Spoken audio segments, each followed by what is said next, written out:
Voilà. Ça, ce sont des huiles qui sont utilisées au moment où on scanne, en fait. C'est pour faire du scan à l'huile, en fait.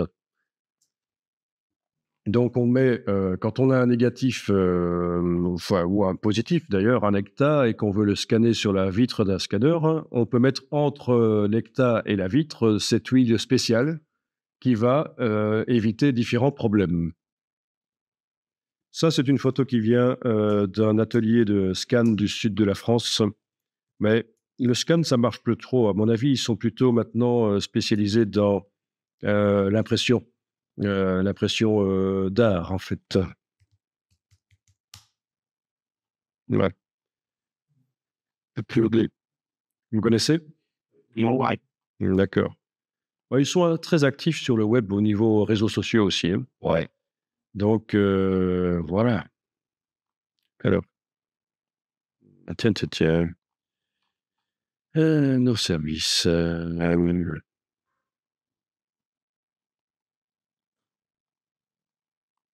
Bon, pas grand-chose là-dedans.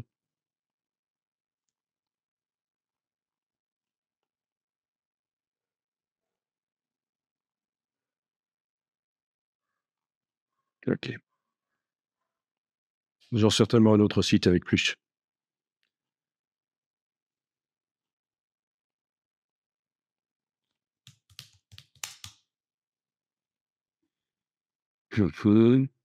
Ouais.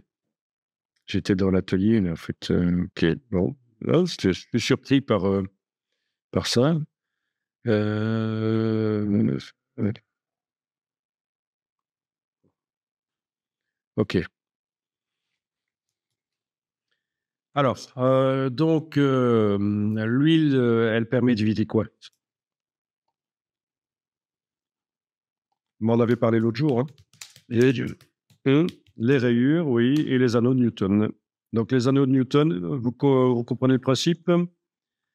Ah ben, voilà. Donc ce sont des réflexions entre la surface du négatif qu'on scanne et la vitre, en fait, hein.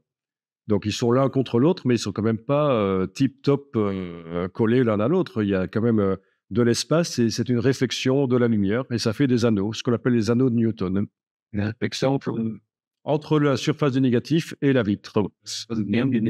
Oui? OK. Enfin la surface brillante, non, la surface émulsion, puisque tu mets côté émulsion sur la vitre. OK. Ouais, c'est juste en fait pour comprendre, j'ai eu ça aussi, mais avec le grand sub Ah oui. et parce que faisait une espèce d'effet bois comme ça. Oui, un effet bois arc-en-ciel. Ouais. Vraiment aussi. Mmh. Oui, oui, ça arrive à différents endroits. Hem, donc je vais taper en anglais, je vais tomber sur plus d'images, Newton Rings, et scan, et un peu. Ça sur un des gros. C'est un peu pareil. Après, sur des piles, bah ouais, je me suis noté justement la cubique et en fait, Voilà, un scan avec des anneaux de Newton qui apparaissent. oh, Très détestable, évidemment. Et donc, le fait de mettre de l'huile, unifie en quelque sorte l'original que vous scannez avec la vitre. Ça ne fait plus que ça fait bloc, en fait, hein. Ça fait bloc. C'est ce qu'on appelle le scan à l'huile, la numérisation à l'huile.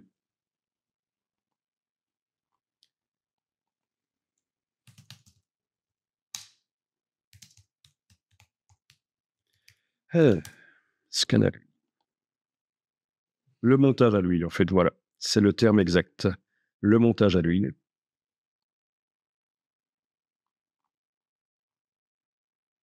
Ah, et ils en vendent, Epson en vend pour les scanners V700 et V750. Bon, voilà. Il faut évidemment que le scanner soit prévu pour ça, sinon si vous mettez de l'huile et qu'elle commence à passer sur le bord du scanner et tomber dans le scanner, ça ne va pas. Il faut que le plateau du scanner fasse un peu piscine, quoi. Mais enfin, on n'en met pas beaucoup, mais quand même, il faut qu'il soit prévu pour ça. il n'est pas su, mais exprès. Et- Plaque, en mettant les ah oui, des pas-vus spéciaux pour... experiment. les- fait.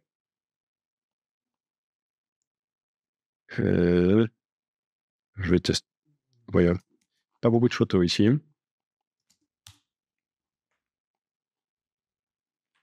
Ah, celui-là. Ah ben voilà, oui. Bien.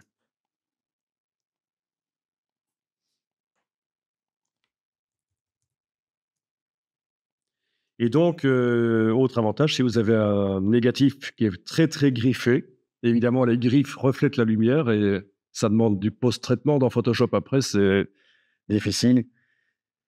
Et donc, la solution, c'est de mettre de l'huile qui va remplir les griffes et donc elles n'existent plus. Elles sont plus visibles au moment du scan. Bon, c'est quelque chose qui était très courant au moment où on scannait euh, euh, sur des scanners rotatifs, en fait. Ça, c'est encore autre chose. C'est encore autre chose, ça.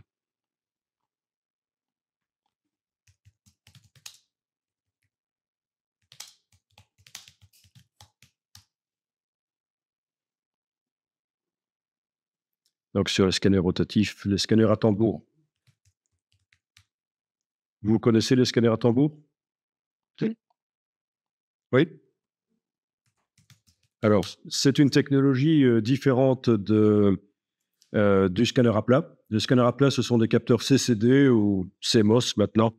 Euh, mais le scanner à tambour, c'est une technologie différente. C'est ce qu'on appelle les capteurs par multiplicateur photon, en fait, des photomultiplicateurs. Et ça scanne mieux, en fait. Ça prend pas de place, non. Mais il y en a des petits, hein. Il y en a des petits, voilà. Oui, mais et ça demande d'avoir une table de montage pour installer les originaux sur le tambour, en fait, hein. On sort ce cylindre en plexiglas, hein, le tambour, et on doit monter les originaux sur une table spéciale, en fait, hein. Euh, Drum scanner. Ça s'appelle aussi drum scanner, doit être scanner à tambour en fait, hein. Drum scanner. Voilà, vous avez les tables. Et typiquement, il y a deux tambours en fait. Il y en a un qui est en train de scanner dans le scanner, et puis il y a l'autre qui est là. Misère. Il y a l'autre qui est là en train de se faire monter, quoi. Voilà, comme ça, le scanner fonctionne en permanence, quoi. Et donc, ça veut dire qu'il faut au moins deux personnes pour manipuler le scanner. Il faut un assistant et il faut le scanner, le responsable du scan, quoi, hein. D'accord. Sinon, ça n'a pas de sens d'avoir deux tambours. Et ça se rencontre encore dans les grandes villes, vraiment pour faire du scan haut de gamme, pour faire des livres d'art. Ce sera meilleur quand même que de scanner euh, au scanner à plat. Mais il faut que l'original puisse être scanné et être tourné autour du cylindre, évidemment, hein. D'accord.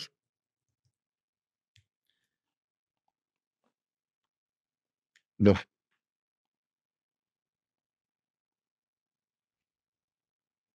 Les scanners en tambour, il faut savoir que ça existe, il faut savoir que c'est cher, compliqué à utiliser, que ce n'est plus trop utilisé, mais que pour les travaux très très haut de gamme, ça existe encore. À les Imacon, c'est particulier, c'est ce qu'on appelle le tambour virtuel, c'est-à-dire ça reprend un peu le principe du scanner à tambour. L'original est enroulé, mais sans support, en fait. Ok. Ah oui, c'est sans support. Tandis que là, il y a un support en plexi. Avec les scanners à tambour que je montre ici, il y a un support en plexi. Donc, c'est ce qu'ils appellent le tambour virtuel des Imacon. Bon, ça, ça existe depuis les années 60, en fait, hein. Siemens faisait des scanners à tambour et vu qu'il n'y avait pas de stockage informatique possible, on avait d'un côté le tambour en plexi sur lequel on mettait les originaux et de l'autre côté, un système à tambour aussi qui reproduisait sur un film offset, en fait, qui tramait la photo. Donc, d'un côté, vous aviez la photo qui se faisait scanner, et de l'autre côté, vous avez l'original qui est retranscrit sur un film offset avec un tramage, hein, si en magenta, jaune, noir. Donc, pas de problème de stockage, puisque au fur et à mesure qu'on scanne d'un côté, on retranscrit sur le film offset de l'autre.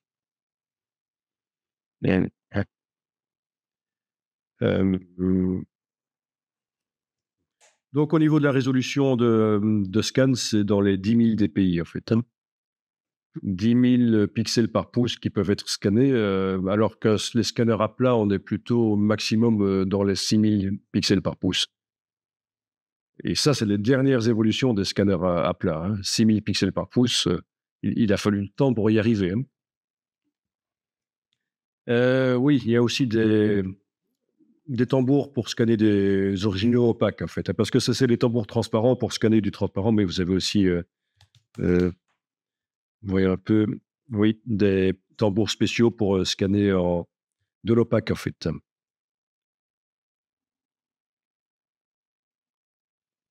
Oui, ok.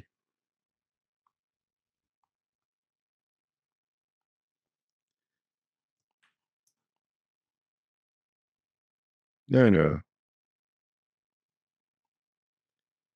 voilà, petite illustration qui illustre comment ça marche, mais ouais, elle n'est pas entière en plus. Oh, quelle misère. Euh,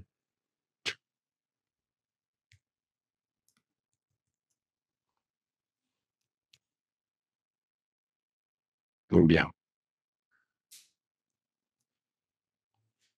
Bon, ben ça, c'est pas mal comme schéma. Vous avez ici le schéma du scanner à tambour, en fait. Vous avez l'original transparent qui a été mis sur le tambour. Vous avez la source de lumière qui traverse l'original, lentille, miroir, miroir, miroir, miroir, vers 3 récepteurs qu'on appelle les photomultiplicateurs, qui vont donc augmenter la luminosité qu'ils reçoivent, en fait. C'est ça le principe du photomultiplicateur. Et donc, voilà, avec un système de miroir interne, en fait.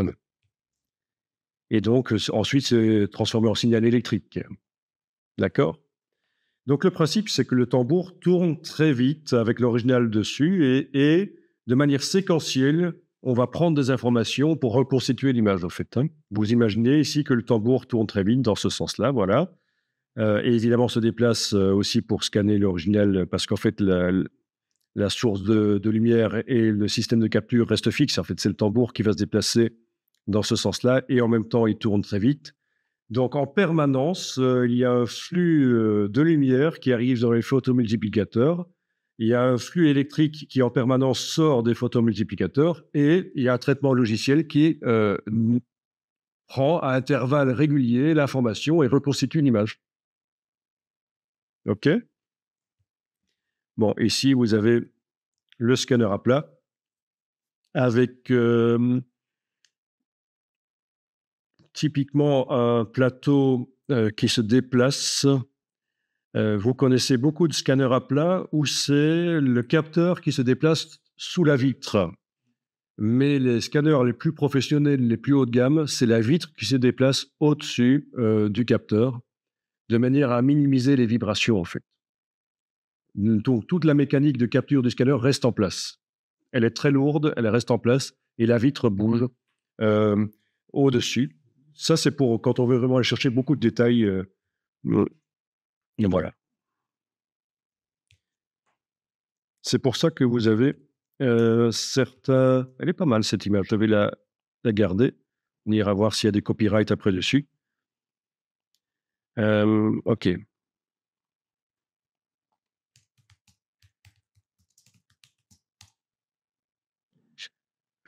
Cézanne.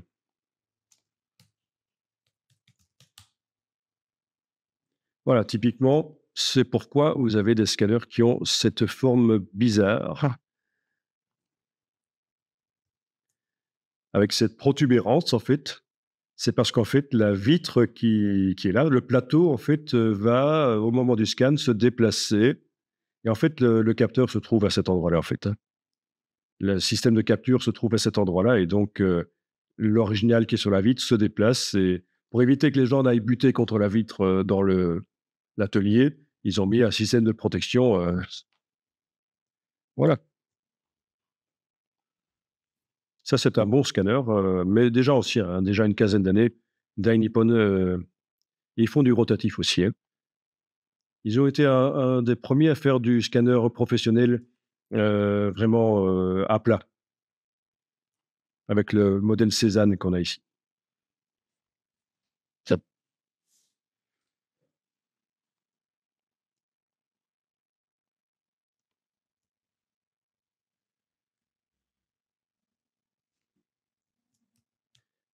Donc les scanners qui ont des capteurs CCD, ça génère des problèmes que les scanners rotatifs n'ont pas. Notamment quand vous scannez, des choses très contrastées, vous risquez de voir apparaître des halos. Vous avez peut-être remarqué déjà ça?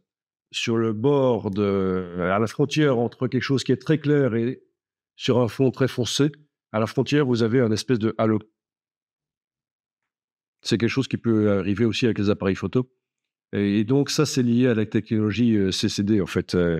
C'est la charge électrique qui est, à un endroit du capteur qui a tendance à déborder, sur le reste du capteur, en fait. C'est ce qui crée cet effet de halo. Le système du scan par photomultiplicateur ne pose pas ce problème-là, il n'y a pas ce problème de halo. Oui, donc le SMIR, la ligne verticale.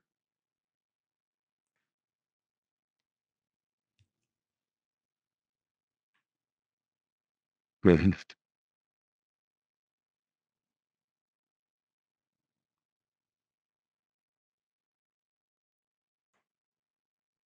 Oui, donc c'est un phénomène aussi intéressant.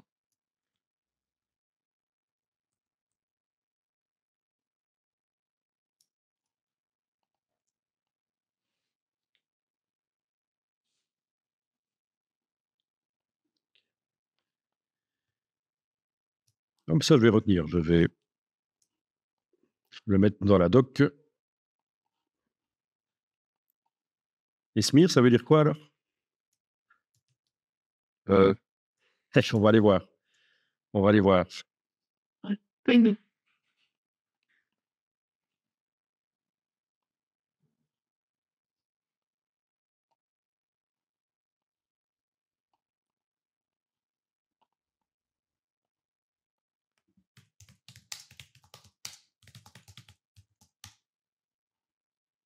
Ah, frottis. Ah ben voilà pourquoi on a eu des images bizarres. Clean. Et tout les plus de chat après. Ah, mais ça a peut-être différentes. Oui, c'est en fonction du contexte.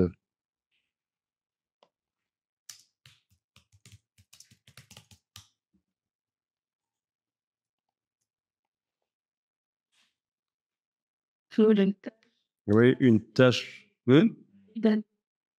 Ah, une tâche étalée. Une tâche étalée, ben voilà, oui, c'est ça, hein, c'est la lumière là, du soleil, là, qui s'étalait sous forme d'une ligne, c'est ça qui était expliqué dans Wikipédia.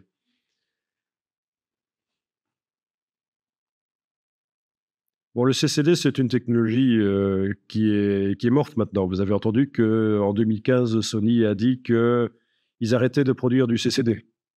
Ils vont plus produire que du CMOS. Mais ils vont continuer pour les caméras, toutes les caméras CCD qui existent dans le monde, ils vont continuer à fournir un support technique. Alors, si on parlait un peu de la densité des scanners, est-ce que c'est une notion qui vous dit quelque chose? La densité. C'est extrêmement important. Il faut qu'un scanner ait la densité la plus élevée possible, c'est-à-dire sa capacité à aller chercher du détail dans les parties les plus sombres des originaux. Parce qu'un scanner bas de gamme grand public, il a une densité assez faible, densité 3, on va dire, et je vous expliquerai à quoi ça correspond après.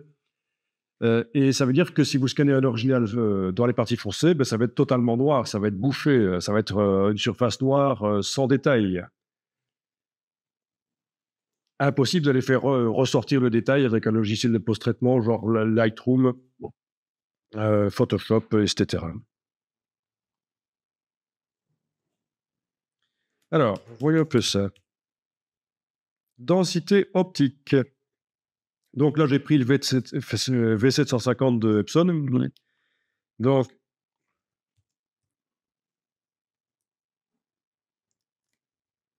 OK. Et donc, on m'indique ici densité optique de 4. Et ça, c'est pas mauvais. Dès que vous êtes à 4 et au-delà, c'est excellent.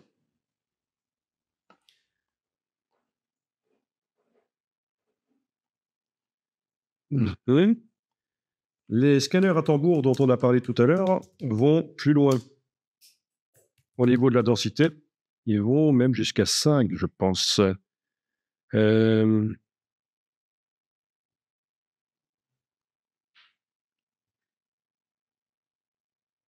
Trim scanner.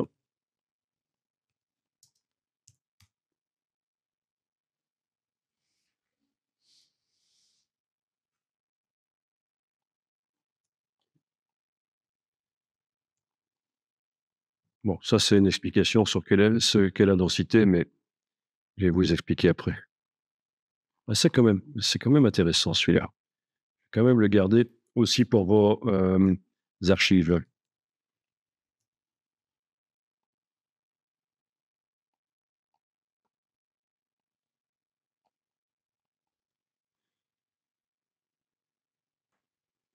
Ah, voilà, le FlexTight.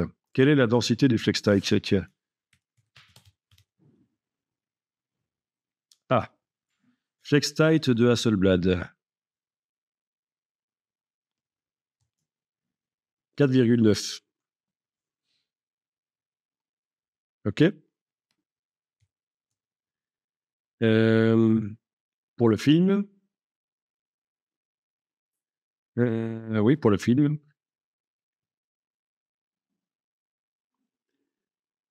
Bon, ben voilà, je vais vous expliquer ce qu'est la densité. Je vais retourner sur un de mes blogs sur lequel j'ai des infos.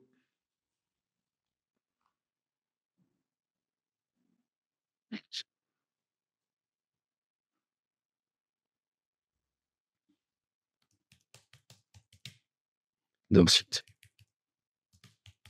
Voilà, avec le petit schéma ici. La densité, quand on vous parle de la densité d'un scanner, c'est une valeur logarithmique. Le logarithme, c'est quand on veut simplifier la présentation de valeurs qui sont très différentes les unes des autres. On ramène ça à des valeurs plus semblables. Par exemple, ici, vous avez la valeur 1, 1 demi, 1 quart, blablabla, jusqu'à 1 100 000. Donc, c'est très différent, hein, de 1 à 1 100 millième. C'est très différent. Et on a transformé ça grâce à un logarithme et ça devient 0 jusqu'à 5. Et en fait, la densité d'un scanner, c'est sa capacité à aller chercher du détail. Et par exemple, si on vous dit qu'un scanner a une densité 4, ça veut dire que il arrive à avoir du détail même si il y a à travers l'original que 1/10 millième de la lumière qui passe. Donc c'est des parties vraiment extrêmement foncées. Il y a très peu de détails visibles dans les parties foncées. Il n'y a qu'un 10 millième de la lumière du scanner qui arrive à passer à travers l'original tellement c'est foncé à cet endroit-là. Eh bien, le scanner qui a une densité 4 va voir le détail à cet endroit-là. Un scanner bas de gamme, grand public, qui a une densité 3, il va au-delà en dessous de 1 millième de la lumière qui passe, il ne verra plus rien comme détail. Et vous avez le scanner Hasselblad, là dont on a parlé, et les scanners rotatifs qui ont une densité proche de 5, ça veut dire que un 100 millième de la lumière qui passe dans l'original, ils sont capables d'aller voir le détail. Voilà, voilà. Donc, vous savez maintenant ce qu'est la densité d'un scanner. C'est une notion qui s'applique à plein de choses. la capacité à, oui, ce que ça laisse, ce qui traverse l'original transparent et par conséquent aussi ce que le scanner est capable de voir. Alors ça marche aussi pour les opaques, hein. Et là, on parle de la lumière qui est réfléchie en fait par l'opaque, hein, par l'original opaque. Si l'opaque réfléchit seulement un 10 millième de la lumière qui l'éclaire, un scanner densité 4 va voir le détail dans les parties les plus sombres de cet opaque. Tandis qu'un scanner bas de gamme, il verra que du noir, il va vous faire des pixels noirs aux endroits les plus sombres. Donc c'est absolument important cette notion de densité. Alors là, sur mon blog, j'explique d'où ça vient en fait, hein, ces valeurs de densité.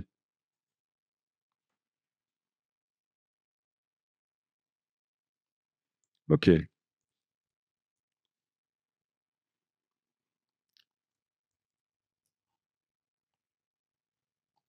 À quoi correspondent les nombres qui sont utilisés pour indiquer les valeurs de densité d'une surface? Bon, il s'agit de valeurs simplifiées qui indiquent quelle proportion de la lumière est absorbée par la matière. Prenons le cas d'une matière qui transmet la lumière, comme une diapositive. Imaginez qu'une partie de cette diapositive transmet exactement la moitié de la lumière qui arrive sur elle. On peut dire qu'il s'agit d'une transmissibilité de 50% ou 0,5. Imaginez une autre partie de la diapositive qui transmet seulement une très petite partie de la lumière, disons un 520e. Ça se traduirait par 0,192% ou 0,00192. Jusque-là, ça va? Oui. Alors, c'est pas très pratique de jouer avec ce genre de nombres, 0,5 et 0,00192. Le problème, c'est qu'on joue ici avec une grande échelle de valeurs. La valeur la plus grande est beaucoup de fois plus grande que la valeur la plus petite. Et pour obtenir des nombres plus faciles à manipuler, on va utiliser un logarithme, une opération mathématique qui va simplifier toutes ces valeurs, les présenter de manière plus simple. On va prendre l'inverse de ces nombres. Dans notre cas, ça va donner 2 et 520. D'accord? Puisqu'on avait un demi et un 520e. Premier exemple, la moitié de la lumière passe, un demi. Et deuxième exemple, un 520e de la lumière passe à travers la diapositive. Et donc, je prends l'inverse, 2 et 520. Et on va réaliser avec une calculatrice le logarithme de ces valeurs inversées. Ça va donner des valeurs de densité de 0,3 et 2,7. 0,3 parce que 10, la valeur de référence du logarithme, c'est à la puissance 0,3. 10 à la puissance 0,3, ça va donner 2. OK? Et 2,7 parce que 10, la valeur de référence, à la puissance 2,7 va donner 520. Et donc, voilà le secret. Vous avez appris ce qu'est la densité et en même temps ce qu'est un logarithme. Mais il y en a qui le savaient sans doute déjà. Ceux qui ont fait les maths fortes, non? Un logarithme, c'est ça, c'est la puissance 10 à la puissance 2,7, c'est 520. Et donc 2,7, c'est la valeur de densité d'un corps qui laisse passer un 520e de la lumière. 0,3, c'est la densité d'un corps qui laisse passer la moitié de la lumière qu'il reçoit. 10 à la valeur puissance 0,3, ça fait 2.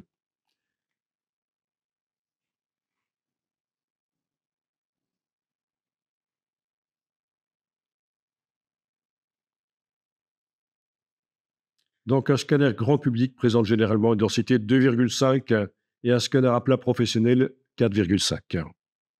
Scanner rotatif avec cylindre en acrylique. Acrylique.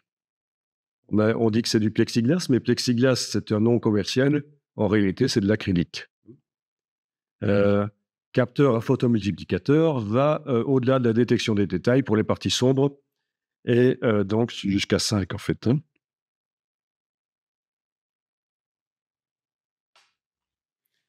Voilà, voilà. Oui, donc ce qu'on appelle la vitre d'un scanner, c'est la même chose pour les scanners à plat, hein, que ce soit un cylindre de scanner rotatif ou un scanner à plat, c'est pas du verre, c'est de l'acrylique. Donc c'est extrêmement fragile aux griffes. Il faut vraiment faire gaffe de ne pas les griffer. Et donc voilà, si je vous ai tapé le nom de plexiglas, vous connaissiez ce nom-là? Oui. Vous saviez qu'une vitre de scanner, c'était du plexiglas? Pas l'hiver? Si. Normalement, c'est pas du verre. Ça ressemble très fort à du verre, mais c'est du plexi. Mais on peut aller vérifier s'il n'y a pas du vrai verre qui est utilisé. Euh,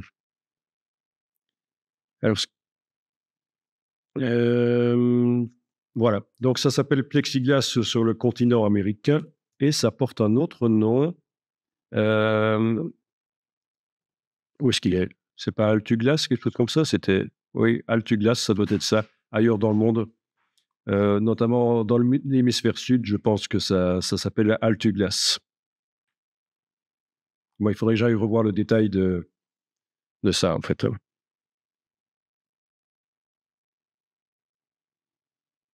Bien, bien, bien.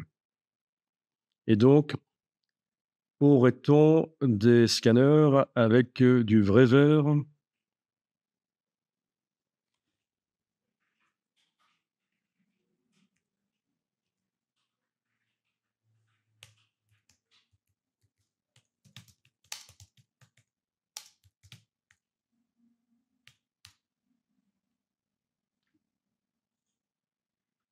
Euh,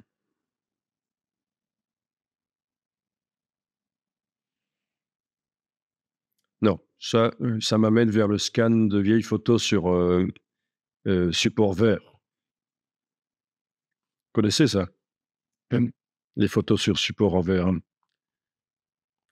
Glace plate négative. Ouais.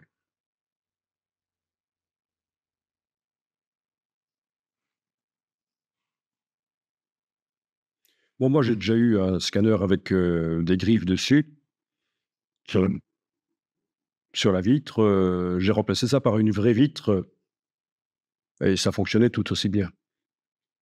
Mais bon, c'était un scanner bas de gamme aussi. C'était pas un scanner haut de gamme.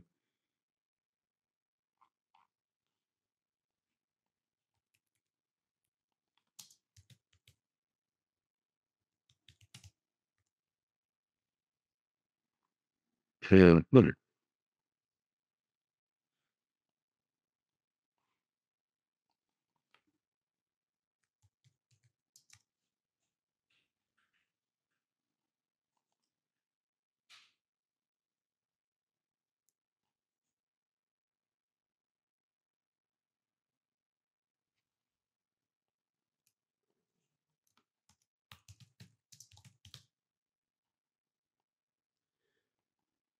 Ok. Yes. Tiens, il parle du Epson 11000 ici. Oui. Qui a remplacé une 10000, évidemment. Epson 11000 XL. C'est donc un scanner format A3. Attention avec ce genre de scanner, je pense que les performances couleurs ne sont pas excellentes en fait. On va voir un peu quelles sont les caractéristiques au niveau de la densité. Déjà la résolution, voilà, 2400 dpi, 3,8 de densité. Donc, il faut le savoir, un scanner grand format comme ça de chez Epson donnera de moins bons résultats qu'un scanner A4 en fait. Déjà, vous avez une résolution moins bonne et vous avez une densité, une capacité à aller chercher du détail dans les parties sombres qui est moins bonne aussi. Et c'est cher. 3000 $.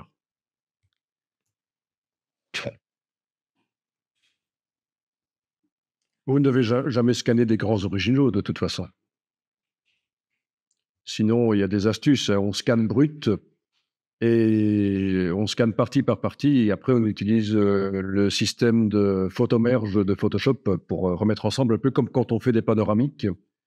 Les panoramiques avec voilà, plusieurs photos prises l'une à la suite de l'autre et qu'on demande de faire du stitching, de faire du raccord dans Photoshop. Vous connaissez Photomerge? Oui. Voilà. La photo panoramique, il y en a qui connaissent, qui s'y sont mis? Oui. Un peu, ouais, totalement. Tu utilises un pied spécial pour faire du panoramique? Enfin, je veux pour le ciel, justement, avec le pied spécial. Moi, je n'utilisais pas, j'avais un pichet et c'est pratique avec ça. Parce que normalement, il faut rechercher le point nodal, mais sur un fisheye, ça va être un peu difficile peut-être. Je n'avais pas vraiment essayé, en fait. Par stade, je veux dire, mais ça pouvait encore aller. Les autres, vous voyez ce que c'est, le point nodal? Non. Alors, en fait, pour éviter qu'il y ait des distorsions dans les photos, pour que les distorsions soient minimisées et que donc les raccords se fassent bien dans Photoshop ou autre chose, Autopano ou autre, hein, il faut que comment dire, euh, l'appareil que vous mettez sur le pied, il faut qu'il tourne et que juste au-dessus de l'axe, ce soit le point nodal de l'appareil photo. Alors, ben déjà, il faudrait aller voir ce que c'est le point nodal. Euh,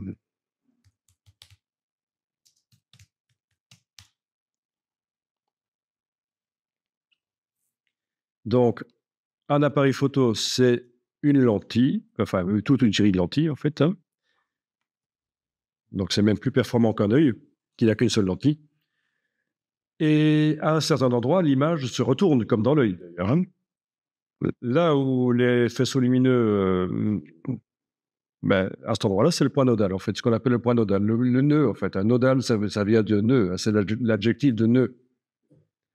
Et en fait, voilà, ben justement, voilà un pied panneau où l'axe de rotation de l'appareil photo on doit le faire correspondre au point nodal de l'appareil que vous mettez.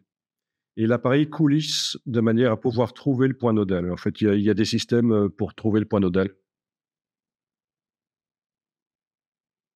C'est intéressant de savoir ça parce que si vous faites un jour un panoramique, vous devez absolument prévoir au moment de la prise de vue que l'appareil tourne autour de son point nodal. Sinon, vous allez avoir des distorsions dans les photos et vos raccords photos automatiques dans Photoshop trop mauvais. Est-ce que c'est clair? Oui. Voilà un autre avec un point nodal situé à un autre endroit. Ouais, donc là, il y a des techniques. C'est un boulot de spécialiste. Enfin, c'est pas extrêmement compliqué, mais il y a des trucs à connaître. Euh, si ça vous intéresse, j'ai un de mes amis qui est spécialisé là-dedans. Il vient justement là, en 2015, de transférer certains de ses panneaux assez anciens dans Oculus Rift. Voilà. Vous pourrez peut-être lui demander d'intervenir à un certain moment. Si vous êtes branché là-dedans dans un atelier, peut-être.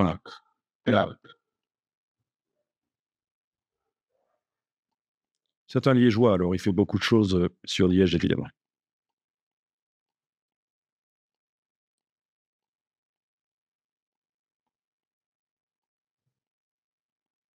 Bon.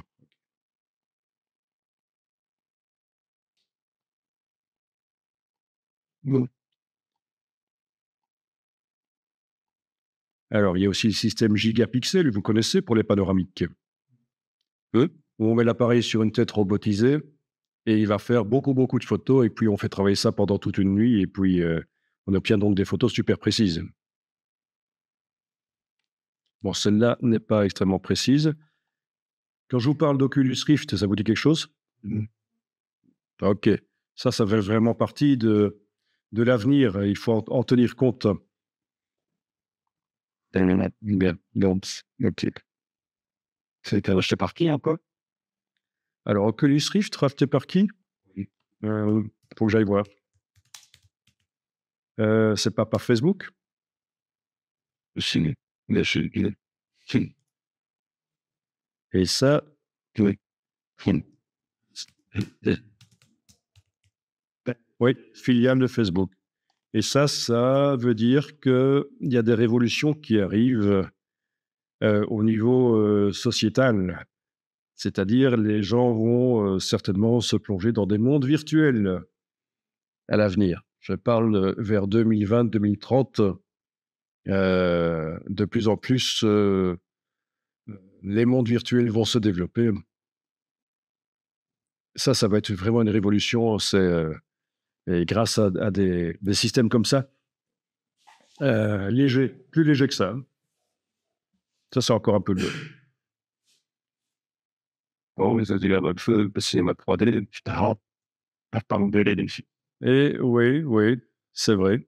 Donc, quand même 380 grammes, 300 $.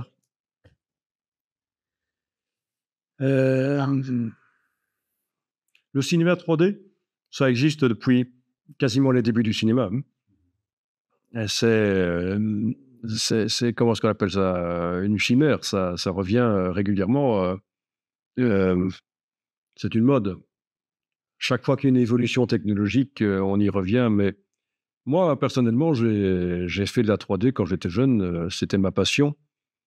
Photographier avec 2 appareils photo réflexe, c'était des Pentax identiques, hein, donc les mettre sur des pieds spéciaux, photographier en simultané, donc les 2 qui fonctionnent, 2 diapositives en même temps. Avant, il y a aussi eu plein d'appareils photo qui avaient 2 objectifs, hein. Ça a été la mode des années 50, il y avait ça aussi plein. Et alors je projetais sur un écran argenté, hein, avec 2 projecteurs, en mettant des filtres polarisants devant, hein, pour coder les images au niveau de la polarisation de la lumière, en fait. Et puis, il fallait des lunettes polarisantes, comme on a maintenant dans le cinéma, en fait, hein. Donc, c'était des projections de vraies couleurs, hein. C'était pas le système anaglyphe bleu-rouge qui est assez peu apprécié par les vrais amateurs de relief, en fait. Il y avait aussi une possibilité à l'époque de prendre un projecteur à 2 objectifs prévus pour faire du fondu enchaîné et de le convertir en projecteur stéréoscopique. Mais mes moyens de l'époque, quand j'avais 15 ans, ne me permettaient pas d'acheter un appareil photo qui valait 1 000 €. Un projecteur, je veux dire, double objectif qui valait 1 000 € à l'époque, en fait, hein, l'équivalent de 1 000 €. Donc, j'avais pris 2 projecteurs normaux et les mettre l'un sur l'autre, ce qui était pas idéal parce qu'il faut que les objectifs des projecteurs soient le plus proches possible l'un de l'autre. Enfin, il y a plein de trucs, c'était du bricolage qu'on faisait avant l'informatique, quoi. Heu, Avant l'informatique telle qu'on la connaît aujourd'hui, on s'amusait à faire plein de bricolage comme ça, hein. Il fallait bien occuper ses week-ends, hein. Autant faire ça. Mais tout ça pour dire qu'aujourd'hui, j'en suis revenu du relief. J'ai les moyens de me payer une TV en relief chez moi, je ne l'ai pas fait. Alors que quand j'étais jeune, quand j'avais 15 ans, je faisais du relief. Je me baladais même dans des villes en train de faire des photos en relief. J'ai des caisses de centaines et de centaines de diapositives en relief. Et j'en suis revenu parce que je me dis, finalement, la 2D, c'est pas plus mal. Ça, ça rend l'image plus lisible. À la limite, on pourrait imaginer les raisonnements que la 2D, ça pourrait être une invention qui rend l'image plus lisible que de voir en 3D, quelque part. Vous voyez ce que je veux dire? La 3D, quelque part, avec la profondeur, il n'y a pas de. On ne focalise pas sur un objet. Normalement, la profondeur de champ, le flou, ça se fait, c'est le spectateur qui, en fixant un objet, ben, rend le reste flou. Donc, c'est comme dans la réalité, quoi. Tandis qu'avec la photo 2D, vous pouvez flouter l'arrière et l'avant de la scène et de focaliser vraiment sur, hein, avec la profondeur de champ, sur un élément. Et à la limite, oui, c'est plus créatif. C'est plus reposant pour l'œil et c'est plus créatif. Donc, je suis d'accord quelque part avec toi, la 3D. euh, on a annoncé ça encore en 2000 comme étant une révolution. Et finalement, il y a très peu de gens qui regardent des films 3D, en fait, chez eux. Il a eu.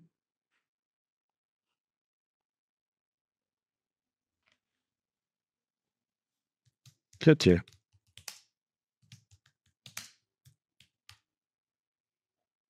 Et voilà.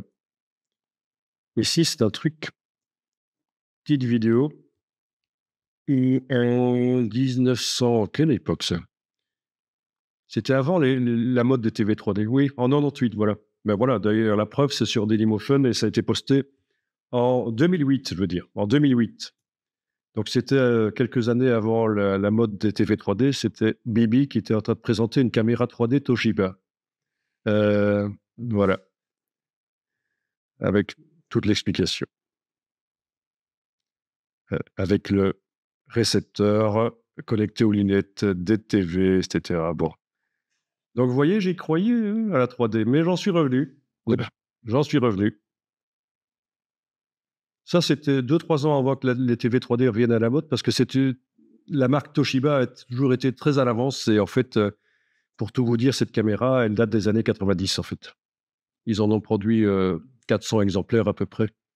Et là, dans les années 90. Et ça coûtait un pont à l'époque, ça coûtait dans les 5 000 $, je pense. Mais maintenant, on en trouve sur eBay pour 500 $, des caméras comme ça. Voilà, des petites caméras portables en VHS-C. Donc, c'est du VHS compact, des petites cassettes VHS. Donc, ça date d'avant le Vidéo 8 de Sony, hein. Donc, c'est vieux.